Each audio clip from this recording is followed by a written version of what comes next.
Then I went again. Well, he said that, spiritual dimension. How precious and how important in the world. I became a family. Everyone else was astonishment.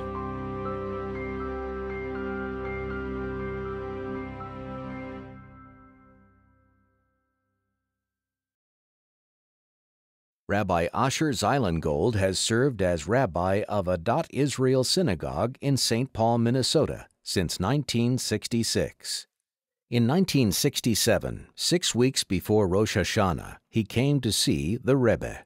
We were thinking plans of how we could strengthen the membership of our shul, how we could get more people to be involved in our shul, to join our shul. And so there was a plan that we would make a little brochure and send it out to people, just mail it out to people.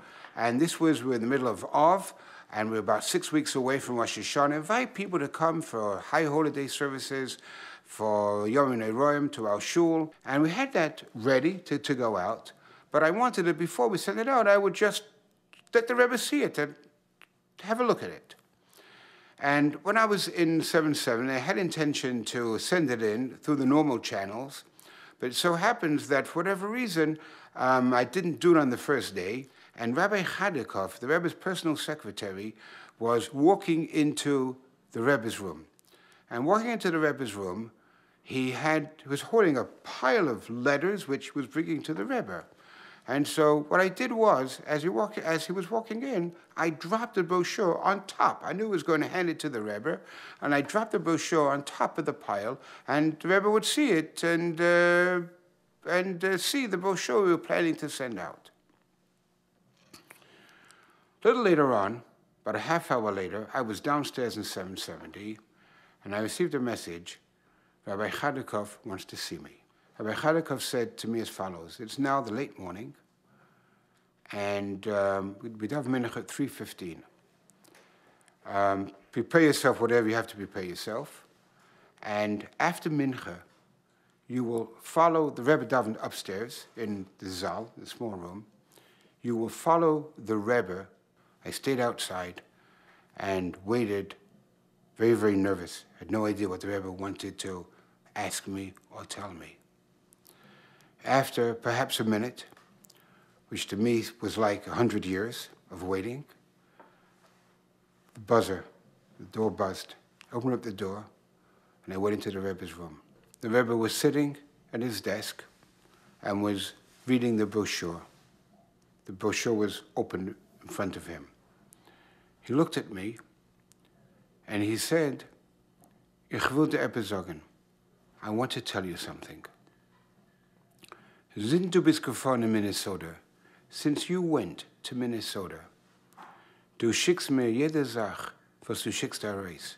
You send to me every printed material, everything that you send to everybody. You send me a copy. Und ich will dir etwas sagen. I want to tell you something. Ich lehn jede Sache.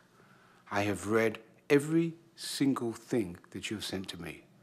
Und ich lehne es durch im Ganzen.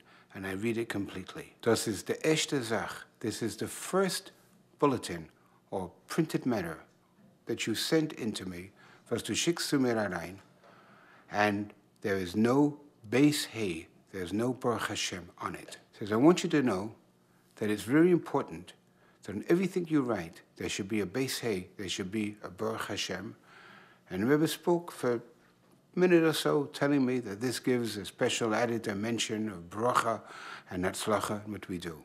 And I said to the Rebbe, what I could do is I could just destroy everything I have and print everything over again. That'd be no problem at all. Just make sure it's done.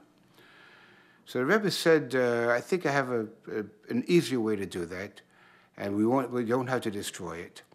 And the Rebbe knew the name of the president of our shul. The president of our shul, all of our shul, was Mr. Isaac Symes. The Rebbe knew his name. And the Rebbe said, my idea is that you should print up a small card personally for Mr. Symes, and write it that I take this opportunity to wish you, this was being sent out before Rosh Hashanah, to wish you a happy new year, a Shana Tova, a happy and blessed new year. And on that card, to put the letters, Beis Hey, to put the letters Baruch Hashem.